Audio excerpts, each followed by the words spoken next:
ശ്യാമേ, ഗോപൻ സ്വാമിയുടെ സമാധി ഇന്നിപ്പോൾ തുറക്കാൻ കളക്ടർ ഉത്തരവിട്ടിട്ടുണ്ട്. നമ്മൾ ഈ പറയുന്ന സമയം വരെ അത് തുറന്നിട്ടില്ല. തുറന്ന് പോസ്റ്റ്മോർട്ടം ചെയ്യാൻ തീരുമാനിച്ചിട്ടുണ്ട്. പക്ഷേ അതിനകത്ത് പ്രധാനപ്പെട്ട ഒരു കാര്യം, ഗോപൻ സ്വാമി സമാധി ഇരിക്കുന്നു, ബന്ധുക്കൾ ആരും പരാതിക്കാരായിട്ടില്ല, നാട്ടുകാരാണ് പരാതിക്കാർ. നാട്ടുകാരുടെ പരാതിയുടെ അടിസ്ഥാനത്തിലാണ് തുറന്ന് പരിശോധിക്കുന്നത്. ബന്ധുക്കളെ സംബന്ധിച്ച് അദ്ദേഹം സമാധിയായിരിക്കുന്നു. അദ്ദേഹം സമാധിയായ ദിവസവും ഒരു പ്രധാനപ്പെട്ട ദിവസമാണ്. അദ്ദേഹം അന്ന് സമാധിയായാൽ പുണ്യം കിട്ടും എന്നാണ് വിശ്വാസം. ഇതൊക്കെ ശരിക്കും പറഞ്ഞാൽ കേരളത്തിൽ ഇത്തരം അന്ധവിശ്വാസം നമ്മൾ കേട്ടിട്ടില്ലാത്ത ഒരു സംഭവമാണ്. മക്കൾ സമാധി ഇരുത്തുന്നു, അതിനുശേഷം ഫ്ലക്സ് വയ്ക്കുന്നു. ഗോപൻ സ്വാമി സമാധിയായെന്ന് പറഞ്ഞ് ഫ്ലക്സ് വയ്ക്കുമ്പോഴാണ് നാട്ടുകാർ അറിയുന്നത്. സാധാരണ ഒരു മരണം നടന്നാൽ അങ്ങനെയല്ലല്ലോ. ആളുകളൊക്കെ അറിയും, വരും, അന്തിമോപചാരം അർപ്പിക്കാനുള്ളവർ അർപ്പിക്കും, അങ്ങനെയാണ് അതിൻ്റെ ഒരു രീതി. അപ്പോൾ ഇവിടെ എന്താണ് യഥാർത്ഥത്തിൽ ഈ മനുഷ്യർക്കൊക്കെ സംഭവിച്ചുകൊണ്ടിരിക്കുന്നത്? അവരുടെ മനോനിലയ്ക്ക് എന്തെങ്കിലും തകരാറ് സംഭവം, അതോ ഈ അന്ധമായ വിശ്വാസത്തിൻ്റെ ഭാഗമായിട്ടാണോ? സമാധി സംഭവിക്കാത്തൊരു കാര്യമല്ല. സമാധി സംഭവിക്കാത്ത കാര്യമല്ല. നമ്മളത് സമാധി സംഭവിക്കാറുണ്ട്. സമാധി എന്ന് പറഞ്ഞു കഴിഞ്ഞാൽ അക്ഷരാർത്ഥത്തിൽ പറഞ്ഞു കഴിഞ്ഞാൽ ഒരുമിച്ച് നയിക്കുക എന്നുള്ളതാണ്. ഈ യോഗി അദ്ദേഹത്തിൻ്റെ ആത്മാവിൻ്റെ സ്വത്വത്തെ ആത്മാവായി കാണുന്ന ചൈതന്യത്തോടുള്ള അനന്തമായ ചൈതന്യത്തോടുള്ള അവസ്ഥ, അതായത് ആത്മാവിനെ ശരീരത്തിൽ നിന്ന് സ്വയം വേർപെടുത്താൻ സാധിക്കുന്ന കഴിവ്, അതാണ് ഈ സമാധി എന്ന് ഉദ്ദേശിക്കുന്നത്.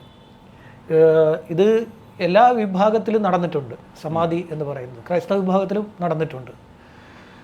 ഇവിടെ സംഭവിച്ചിരിക്കുന്ന ഒരു കാര്യം, ഗോപൻ സ്വാമിയുടെ മകൻ ഒരു ഫ്ലക്സ് കൊണ്ടുവെക്കുന്നു, രാജസേനൻ. അതെ.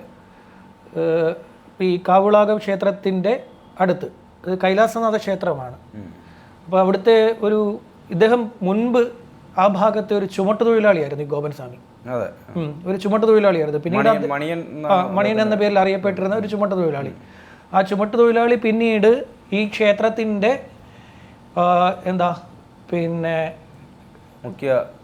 മുഖ്യ താന്ത്രികനായി വരുന്ന ഒരവസ്ഥ. ഇപ്പോൾ അവിടെ പൂജ ചെയ്യുന്നത് അദ്ദേഹത്തിൻ്റെ മകനായിട്ടുള്ള രാജസേനനാണ് അവിടെ പൂജ ചെയ്യുന്നത്. ഈ രാജസേനൻ വ്യാഴാഴ്ച ഉച്ചയ്ക്ക് ശേഷം പിതാവ് ഗോപൻ സ്വാമി സമാധിയായി എന്ന വിവരം അറിയിച്ചുകൊണ്ട് ഒരു ഫ്ലക്സ് ബോർഡ് കൊണ്ടുവന്ന് ആ പരിസരത്ത് കെട്ടി. ഇത് ശ്രദ്ധയിൽപ്പെട്ട നാട്ടുകാർക്കാണ് ആദ്യം സംശയം തോന്നിയത്. നാട്ടുകാർ വന്ന് പരിശോധിച്ചപ്പോൾ ഇവിടെ ഈ കോൺക്രീറ്റ് ഇട്ട് ഇതിൽ ചെയ്തിരിക്കുകയാണ്, പൂജാവിധികളൊക്കെ നടത്തി ഇത് ചെയ്തിരിക്കുകയാണ്. വ്യാഴാഴ്ച ഈ വീട്ടുകാരുടെ മൊഴി, സുലോചന എന്നാണ് ആ പ്രായമുള്ള സ്ത്രീയുടെ പേര്. അപ്പോൾ അവരെന്ത് ചെയ്യുന്നത് വെച്ച് കഴിഞ്ഞാൽ, അവർ പറയുന്നത് വ്യാഴാഴ്ച രാവിലെ 11 മണിക്ക് ഗോപൻ സ്വാമി വീട്ടിൽ നിന്നും വീട്ടുകാരോട് താൻ സമാധി ആകാൻ പോവുകയാണ്. അതുവരെ അദ്ദേഹം ധ്യാനത്തിലായിരുന്നു. അങ്ങനെ വ്യാഴാഴ്ച രാവിലെ 11 മണിക്ക് ഇറങ്ങി അദ്ദേഹം പോയി പത്മപീഠത്തിൽ ഇരിക്കുകയും സമാധി സംഭവിക്കുകയും ചെയ്തു. ആ സംഭവിച്ചത് പ്രകാരം അദ്ദേഹത്തിൻ്റെ നിർദ്ദേശപ്രകാരം തന്നെ മക്കൾ ഈ ഇദ്ദേഹത്തെ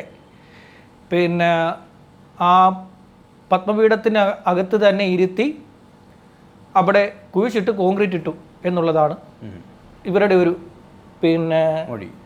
ഒരു മൊഴി.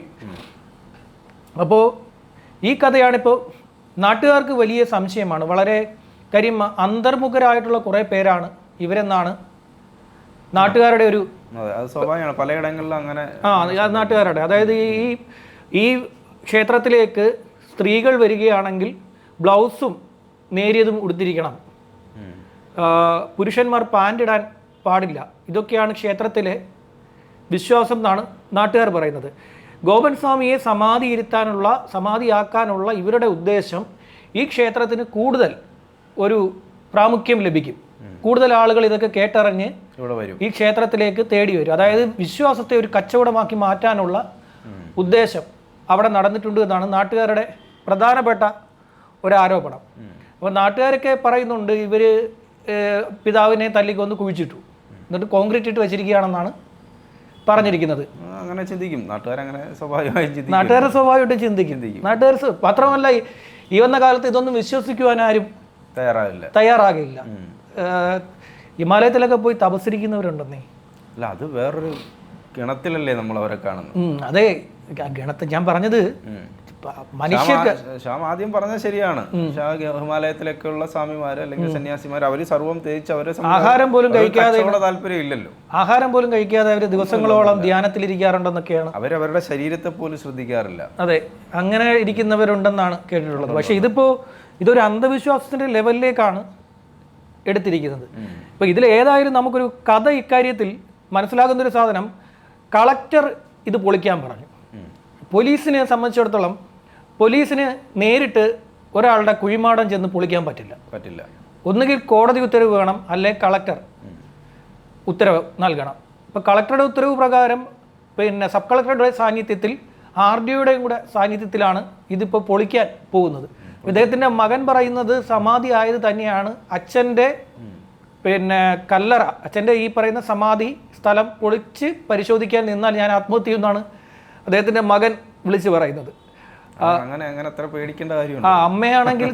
അമ്മയാണെങ്കിൽ തീർത്ത് പറയുന്ന ഒരു കാരണവശാലും നിങ്ങൾ പൊളിക്കാൻ അനുവദിക്കത്തില്ല എന്നുള്ളത് പറഞ്ഞ ഒരു മൊഴി. അതിനകത്ത് എനിക്ക് രസകരമായി തോന്നി, അച്ഛൻ BP-യുടെ ഗുളിക കഴിച്ചിട്ടാണ് സമാധി ഇരിക്കാൻ പോയെന്നാണ് പറയുന്നത്. BP-യുടെ ട്രെയിനിന്റെ മുന്നിൽ ചാടാൻ പോയ ആൾ ചോറുപതിയും കൂടെ കൊണ്ടുപോയതുപോലുള്ള അവസ്ഥയാണ്. ട്രെയിനിന്റെ മുന്നിൽ ചാടാൻ ചോറുപതി കൊണ്ടുപോയതിൽ അങ്ങനെ സംഭവങ്ങൾ ഉണ്ടായിട്ടുണ്ട്. നല്ല സുഭിക്ഷമായ ഭക്ഷണം കഴിച്ചിട്ട് ട്രെയിനിന്റെ മുന്നിൽ ചാടി മരിച്ചവരുണ്ട്. സുഭിക്ഷമായി നല്ല ഊണും ഇതൊക്കെ മേടിച്ച് മീനുമൊക്കെ മേടിച്ച് ഫിഷ് ഫ്രൈ ഒക്കെ മേടിച്ച് വെച്ച് കഴിച്ചിട്ട് ട്രെയിനിന്റെ മുന്നിൽ ചാടി മരിച്ച കേസുണ്ട്. ട്രെയിൻ കഴിച്ച് കൈയൊക്കെ കഴുകി വെള്ളമൊക്കെ കുടിച്ച ശേഷം ട്രെയിൻ വന്നപ്പോൾ എടുത്ത് ഫ്രണ്ടിലോട്ട് ചാടി കൊടുത്തു. ഇങ്ങനെയൊക്കെയുള്ള മരണങ്ങൾ ഇഷ്ടം പോലെ ഉണ്ടായിട്ടുണ്ട്. അപ്പോൾ ഇദ്ദേഹത്തിൻ്റെ മകൻ്റെ മൊഴിയാണ് ഇതിലെ ഏറ്റവും വലിയ സംശയങ്ങൾക്ക് ഇടയാക്കുന്നത്. അദ്ദേഹം പറയുന്നത് ഇദ്ദേഹം നടന്ന് പോവുകയായിരുന്നു, പത്മപീഠത്തിലിരിക്കാൻ വേണ്ടി നടന്നു പോവുകയായിരുന്നു എന്നാണ് അദ്ദേഹം പറയുന്നത്. പക്ഷേ ഇവരുടെ ഒരു അടുത്ത ബന്ധുവിൻ്റെ സ്റ്റേറ്റ്മെൻറ്റ്, ഞാൻ അന്നേ ദിവസം അതായത് വ്യാഴാഴ്ച രാവിലെ ഗോപൻ സ്വാമിയെ കാണുവാൻ വേണ്ടി വീട്ടിൽ പോയിരുന്നു. വീട്ടിൽ ചെന്നപ്പോൾ അദ്ദേഹത്തിന് വളരെ അവശ നിലയായിരുന്നു. എഴുന്നേറ്റ് നടക്കാൻ അതായത് അദ്ദേഹം കിടക്കയിലായിരുന്നു, അദ്ദേഹത്തിന് വളരെ അവശതയിലായിരുന്നു എന്നാണ് ഈ ബന്ധുവിൻ്റെ മൊഴി. അപ്പോൾ ബന്ധുവിൻ്റെ മൊഴിയും വീട്ടുകാരുടെ മൊഴിയും തമ്മിൽ അത്ര അവശ നിലയിൽ കിടന്ന ഒരാൾ എങ്ങനെ എഴുന്നേറ്റ് നടന്ന് ഇതുപോലെ സമാധി സ്ഥലത്തെത്തി എന്നുള്ളതാണ് ഈ പോലീസിൻ്റെ ഒരു വലിയ സംശയം. നാട്ടുകാരിൽ 2 പേരാണ് ഇതിൽ പരാതി കൊടുത്തിരിക്കുന്നത്. ഇപ്പോൾ നിലവിലെ FIR എന്ന് പറയുന്നത് ഗോപൻ സ്വാമി എന്ന് പറയുന്ന ആളെ കാണാനില്ല എന്ന് പോലീസ് ഈ പരാതി പ്രകാരം എടുത്തിരിക്കുന്ന ഒരു കേസാണ് ഇത്. ഇനിയിപ്പോൾ കല്ലറ പൊളിച്ചു കഴിഞ്ഞാൽ ഒന്നാമത്തെ കാര്യം, ഇത് ഭയങ്കരമായി ജീർണിച്ച് പോയിട്ടുണ്ടെങ്കിൽ ഇതിൻ്റെ മരണകാരണം കണ്ടുപിടിക്കണമെങ്കിൽ ദിവസങ്ങളോളം സമയമെടുക്കും. ആന്തരിക അവയവങ്ങളുടെ രാസപരിശോധന നടത്തണം, ഫലം വരേണ്ടി വരും. എങ്കിൽ മാത്രമേ ഇതിൻ്റെ റിസൾട്ട് ഇതെന്താണ് മരണകാരണം എന്ന് കണ്ടുപിടിക്കാൻ പറ്റൂ. അധികം ജീർണിച്ചിട്ടില്ല എന്നുണ്ടെങ്കിൽ ഇത് മെഡിക്കൽ പിന്നെ ഒരുപാട് ജീർണിച്ചിട്ടുണ്ടെങ്കിൽ ആ സ്ഥലത്തിട്ട് തന്നെ പോസ്റ്റ്മോർട്ടം ചെയ്യണമെന്നാണ്. ടാർപ്പ മറച്ച് ആ സ്ഥലത്തിട്ട് തന്നെ പോസ്റ്റ്മോർട്ടം ചെയ്യാന്നുള്ള നിലവിൽ ഉത്തരവ് നിലനിൽക്കുന്നുണ്ട്. കോടതിയൊക്കെ അത് നേരത്തെ ഹർജി സമർപ്പിച്ച് ഇത്തരം പോസ്റ്റ്മോർട്ടം നടത്താൻ പാടില്ല എന്നൊക്കെ ഹർജി സമർപ്പിച്ചപ്പോൾ കോടതി അതൊക്കെ തള്ളിക്കളഞ്ഞാണ്. ജീർണിച്ച ഒരു മൃതശരീരത്തെ വാരിക്കെട്ടി മറ്റേ മെഡിക്കൽ കോളേജിൽ കൊണ്ടുപോയി പോസ്റ്റ്മോർട്ടം ചെയ്യേണ്ട ആവശ്യകതയില്ല. ആ സ്ഥലത്ത് തന്നെ, മരണസ്ഥലത്ത് തന്നെ ബോഡി എവിടെ കിടന്നോ അവിടെ വെച്ച് തന്നെ മറ തീർത്ത് പോസ്റ്റ്മോർട്ടം ചെയ്യാനുള്ള കോടതി ഉത്തരവ് നിലനിൽക്കുന്നുണ്ട്. അതുകൊണ്ട് പോലീസിന് ഭയങ്കരമായി ജീർണിച്ചിട്ടുണ്ടെങ്കിൽ ഫോറൻസിക് സർജനെ കൊണ്ട് അവിടെ വെച്ച് ഈ പോസ്റ്റ്മോർട്ടം നടത്താം. പക്ഷേ അവിടെ വെച്ച് നടക്കുന്ന പോസ്റ്റ്മോർട്ടത്തിലൊന്നും ഈ പ്രൈമറി അസംഷൻ എന്ന് പറയുന്ന സാധനം വരത്തില്ല. അതായത് പോസ്റ്റ്മോർട്ടം നടത്തുന്ന ഡോക്ടർ, ഫോറൻസിക് സർജൻ പ്രാഥമികമായി അദ്ദേഹത്തിൻ്റെ ഒരു നിഗമനം പോലീസിനെ അറിയിക്കും. സാധാരണഗതിയിൽ നടക്കുന്ന ഒരു പ്രോസസ്സാണ്. അല്ലെ അത്രയും കോംപ്ലിക്കേറ്റഡ് ആയിട്ടുള്ള കേസാണെങ്കിൽ മാത്രമേ ഈ പ്രാഥമികമായിട്ടുള്ള ഫോറൻസിക് സർജൻ്റെ നിഗമനം വരാതിരിക്കുകയുള്ളൂ. അല്ലെങ്കിൽ മിക്കവാറും ഒക്കെ ഇത് തുറന്ന് പരിശോധിക്കുമ്പം ഫോറൻസിക് സർജന് മനസ്സിലാവും ഇത് എങ്ങനെയാണ് ഈ മരണം സംഭവിച്ചിരിക്കുന്നതെന്ന്. പക്ഷേ ഇവിടെ നടക്കാൻ പോകുന്നൊരു കേസ്, ഇത് അധികം ജീർണിച്ചിട്ടില്ലെങ്കിൽ ഇത് മെഡിക്കൽ കോളേജിലേക്ക് കൊണ്ടുവരേണ്ടി വരും. എന്തായാലും ഇതിൻ്റെ ഈ പറയുന്ന ജീർണിച്ചിട്ടുണ്ടെങ്കിൽ ഗോപൻ സ്വാമി എങ്ങനെ മരിച്ചു എന്നുള്ളതിന് കിട്ടാൻ കുറച്ച് സമയം, കുറച്ച് ഡിലേ ഇക്കാര്യത്തിൽ വരുമെന്നാണ്. ഉണ്ടാകും. ഒറ്റയടിക്ക് തുറന്ന് പരിശോധിക്കാൻ നടന്നിട്ട് പെട്ടെന്ന് ഇന്നിപ്പോൾ എത്രയായി? വ്യാഴാഴ്ച 11 മണിക്കാണ് ഈ സംഭവം ഉണ്ടാകുന്നത്. വ്യാഴവും കഴിഞ്ഞ് വെള്ളിയായപ്പം 1 ഡേ ആയി. വെള്ളി ടു ശനി, ശനി ടു ഞായർ, ഇന്നിപ്പോൾ തിങ്കളായി. ഇത് ഇതുവരെ തുറക്കാൻ പറ്റിയിട്ടില്ല. ഇപ്പം നമ്മളിപ്പോൾ സംസാരിക്കുന്ന സമയത്ത് ഇതുവരെ തുറന്നിട്ടില്ലത്. ഇന്ന് അവർ തുറക്കാൻ പോവുകയാണ്. എന്തായാലും ഒരു കല്ലറ ഇടിച്ച് പൊളിക്കും അവർ. പോലീസ് എന്തായാലും കല്ലറ പൊളിക്കും. കല്ലറ പൊളിച്ച് ഗോപൻ സ്വാമിയുടെ മരണത്തിൽ അസ്വാഭാവികതയുണ്ട്. അദ്ദേഹത്തിന് ഈ പറയുന്ന ഹൃദയാഘാതമോ അങ്ങനെ എന്തെങ്കിലും രോഗമല്ല, ആന്തരികങ്ങളുടെ പ്രവർത്തനം നിലച്ചു പോയതല്ല. അതായത് പോയിസൺ കൊടുത്തോ പിന്നെ മറ്റൊന്നുമല്ലാത്ത രീതിയിലുള്ള മരണം, സ്വാഭാവികമായി പ്രായാധിക്യം മൂലം ഒരാൾക്ക് സംഭവിച്ച മരണമാണ് എന്നുണ്ടെങ്കിൽ പോലും മൃതശരീരത്തെ അപമാനിച്ചതിന് കേസെടുക്കാൻ പറ്റും. വീട്ടിൽ കിടന്ന് മരിച്ച ആളെ എടുത്തുകൊണ്ട് പോയി കുഴിച്ചിട്ട് കഴിഞ്ഞാലും മൃതശരീരത്തെ അപമാനിച്ചതിന് പോലീസിന് സ്വമേധയാ കേസെടുക്കാൻ പറ്റും. അതായത് ഇത് കൊണ്ടുവരുന്ന കല്ലറ ഒരു ക്ഷേത്രം പോലെ കെട്ടിവെച്ചിരിക്കുകയാണ്. അത് മൃതശരീരത്തെ അപമാനിച്ചു എന്നുള്ള രീതിയിൽ പോലീസിന് സ്വമേധയാ കേസെടുക്കാൻ പറ്റുന്ന വകുപ്പ് അതിനകത്തുണ്ട്. 2, ഇദ്ദേഹത്തെ കൊലപ്പെടുത്തിയതാണ് എന്നുണ്ടെങ്കിൽ ആര് കൊലപ്പെടുത്തി? അത് ഇപ്പം മകനാണ് കൊണ്ടുപോയി കുഴിച്ചിട്ടത്. സോ അയാൾ ചോദ്യം ചെയ്യപ്പെടും. അയാളെ കൊലപാതകമാണെന്നുണ്ടെങ്കിൽ കൊലപാതകത്തിന് കേസെടുക്കാനും സാധിക്കും. അതായത് സമാധി ആരും കാണാൻ പാടില്ല എന്ന് ഗോവിന്ദസ്വാമി പറഞ്ഞു എന്നാണ് ഈ മകൻ പറയുന്നത്. ആരും കാണാതെ തന്നെ അത് അദ്ദേഹം വന്നിരിക്കുന്നു, വേറെ ആരും ഉണ്ടാകാൻ പാടില്ല. അപ്പോൾ അദ്ദേഹം ചില വാക്കുകളൊക്കെ ഉപയോഗിക്കുന്നുണ്ടല്ലോ, അത് അങ്ങനെയൊക്കെ ചെയ്തിട്ട് ശരീരം വെടിയുകയായിരുന്നു. അത് വെള്ളിയാഴ്ച വൈകുണ്ഠ ഏകാദശിയായിരുന്നു. അപ്പോൾ അത് ഹിന്ദു വിശ്വാസപ്രകാരം വൈകുണ്ഠ ഏകാദശി ദിവസത്തിന് ഒരു ദിവസത്തിനകം ശരീരത്തെ ആത്മാവിന് വെടിയാൻ സാധിച്ചാൽ പുണ്യം ലഭിക്കുമെന്നാണ് അങ്ങനെ വിശ്വാസം നിലനിൽക്കുന്നുണ്ട്. അപ്പോൾ വൈകുണ്ഠ ഏകാദശിക്ക് തൊട്ട് മുമ്പ് സമാധി ഇരുന്നു എന്നുള്ളതാണ്.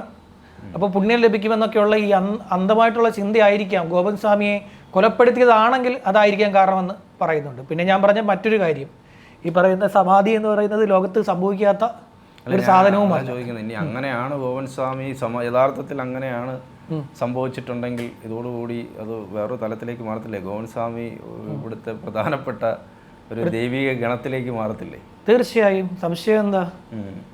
ഇതൊക്കെ ഇപ്പം നമ്മൾ വിചാരിക്കുമ്പോൾ നമ്മൾ ഈ ശരിക്കും പറഞ്ഞു കഴിഞ്ഞാൽ ആളുകളുടെ കുറച്ച് പേരുടെ പരാതി, ആ പരാതിയിൽ കുറേ സാധനങ്ങൾ ഈ മീഡിയക്കാരെടുത്ത് ഉപയോഗിക്കുന്നുണ്ട്. ഈ മീഡിയ വിഭാഗത്തിൽ ഈ പറയുന്ന ഈ ബാക്കിയുള്ള വിശ്വാസങ്ങളൊന്നും ഒരിതുമില്ലാത്ത ഈ പറയുന്ന പ്രപഞ്ചത്തിൽ മറ്റ് ശക്തികളൊന്നുമില്ല എന്നൊക്കെ വിശ്വസിക്കുന്ന ബാക്കിയുള്ള വിശ്വാസങ്ങളെയൊക്കെ തള്ളിക്കളയുന്ന കുറേ ആളുകളുണ്ട്. അങ്ങനെയുള്ള റിപ്പോർട്ടർമാർ എന്താ പറയുക, വാർത്തയിരുന്ന് വക്രീകരിച്ചുകൊണ്ടേയിരിക്കും. ഒരുപാട് കാര്യങ്ങൾ നമ്മളൊന്നും അറിയാത്ത ഒരുപാട് കാര്യങ്ങൾ നടക്കുന്നുണ്ട്. ഏതായാലും പോസ്റ്റ്മോർട്ടം റിപ്പോർട്ട്, ഞാനിത് ന്യായീകരിച്ചല്ലോ കേട്ടോ, പാട്ടുകാരെല്ലാം അവിടെ പറയും ഗോവിന്ദസ്വാമി സമാധിയായിരുന്നില്ല, അവൻ വിളിച്ചു പറയുന്നത്. അല്ല, നമ്മളൊരു സാധ്യത പറഞ്ഞതാണ്. ആ സാധ്യതയും തള്ളിക്കളയാൻ സാധിക്കില്ല. എന്തായാലും പോസ്റ്റ്മോർട്ടം റിപ്പോർട്ട് വരുന്നത് വരെ നമുക്ക് കാത്തിരിക്കാം. ഗോവിന്ദസ്വാമി സമാധിയായതാണോ അല്ലയോ എന്ന് അറിയാൻ. തൽക്കാലം ഇതിലെ ദുരൂഹത നീങ്ങിയിട്ടില്ല. അതീവ ദുരൂഹമായി നിലനിൽക്കുകയാണ് ഈ സംഭവം. മൊഴികളിലെല്ലാം വൈരുദ്ധ്യം, ഇവർ പറയുന്നതിലെല്ലാം വൈരുദ്ധ്യമുണ്ട്. അതാണ് പ്രധാനപ്പെട്ട കാര്യം. അതെ, ഒരു കള്ളം ചെയ്തു കഴിഞ്ഞാലേ, ഒരു കുറ്റം ചെയ്യുകയാണെങ്കിൽ ആ കുറ്റത്തിൽ ഒരുപാട് പേര് ഒരു ക്രൈമിൽ ഉൾപ്പെട്ടാൽ, അതായത് ഒന്നിൽ കൂടുതൽ ആളുകൾ ഒരു ക്രൈമിൽ ഉൾപ്പെട്ടാൽ കേസ് തെളിയിക്കാൻ എളുപ്പമാണ്. ഒറ്റയാൾ മാത്രമാണ് പ്രതിയെങ്കിൽ പോലീസ് അങ്ങനെയൊന്നും പെട്ടെന്ന് പിടിക്കാൻ പറ്റില്ല. ഇത് ഒന്നിലധികം പേരാണെങ്കിൽ രണ്ടുപേരെങ്കിലും ഒരു ക്രൈമിൽ ഉൾപ്പെട്ടിട്ടുണ്ടെങ്കിൽ പോലീസ് അപ്പുറത്തും ഇപ്പുറത്തും മാറ്റിയിരുത്തി ചോദിച്ചാൽ ഇതിലെ വൈരുദ്ധ്യം പോലീസിന് പെട്ടെന്ന് കണ്ടുപിടിക്കാൻ പറ്റും. ഒറ്റയാളാണെങ്കിൽ പോലീസിന് അങ്ങനെ പെട്ടെന്ന് ക്രൈം കിട്ടത്തില്ല. അവർ നന്നായി ബുദ്ധിമുട്ടും. ഇച്ചിരി ബുദ്ധിയുള്ളവനാണ് ഈ ക്രിമിനലെങ്കിൽ അവന് പഠിച്ച മൊഴി അതുപോലെ വീണ്ടും വീണ്ടും പറയാൻ സാധിക്കും. പഠിച്ച മൊഴി എന്ന് പറയുമ്പം മൊഴി പറയുമ്പോൾ തന്നെ പോലീസ് അപ്പുറവും ഇപ്പുറവും ചോദ്യങ്ങൾ വെക്കും. അപ്പുറത്ത്, അതായത് ആദ്യത്തെ ഒരു ചോദ്യം ഇതിനോട് അനുകൂലിച്ചുകൊണ്ടുള്ള ചോദ്യമായിരിക്കും, രണ്ടാമത്തെ ചോദ്യം ഇതിനെ എതിർത്തുകൊണ്ടായിരിക്കും. അത് അങ്ങോട്ടും ഇങ്ങോട്ടും ചോദ്യങ്ങൾ വെക്കും. ഇത് പഠിച്ചിട്ട് പോയി കഴിഞ്ഞാൽ പോലീസിന് അങ്ങനൊന്നും എളുപ്പം ഇത് പൊളിക്കാൻ പറ്റില്ല. അങ്ങനൊന്നും സ്റ്റേറ്റ്മെൻറ്റ് പൊളിച്ചെടുക്കാൻ പറ്റില്ല. സ്റ്റേറ്റ്മെൻറ്റ് പൊളിച്ചു കഴിഞ്ഞാൽ മാത്രമേ പിന്നെ കേസിലെ ക്രൈമിനെ പിടികൂടാൻ സാധിക്കുകയുള്ളൂ. അല്ലെ പിന്നെ ഐ വിറ്റ്നസ്സും വേണം, കൊല്ലാൻ ഉപയോഗിച്ച ഉപകരണവും വേണം. ഇത്രയും ഉണ്ടെങ്കിൽ മാത്രമേ കേസ് തെളിയിച്ചെടുക്കാൻ പോലീസിനെ കൊണ്ട് സാധിക്കുകയുള്ളൂ. അതാണ് ഈ ഒരാൾ മാത്രമുള്ള ക്രൈം. ഇപ്പം ഈ പറയുന്ന മകൻ മാത്രമാണ് ഈ ക്രൈമിൽ ഉൾപ്പെട്ടിട്ടുള്ളതെങ്കിൽ ആ മൊഴി പൊളിച്ചെടുക്കാൻ ഭയങ്കര പാടാണ്. അത് ബുദ്ധിയില്ലെങ്കിൽ പോലീസ് പിടിച്ചുകൊണ്ട് കളയും. അത് പറഞ്ഞുകൊണ്ട് നമുക്ക് അവസാനിക്കാം. ഏതായാലും പോസ്റ്റ്മോർട്ടം റിപ്പോർട്ട് വരട്ടെ. ശരി.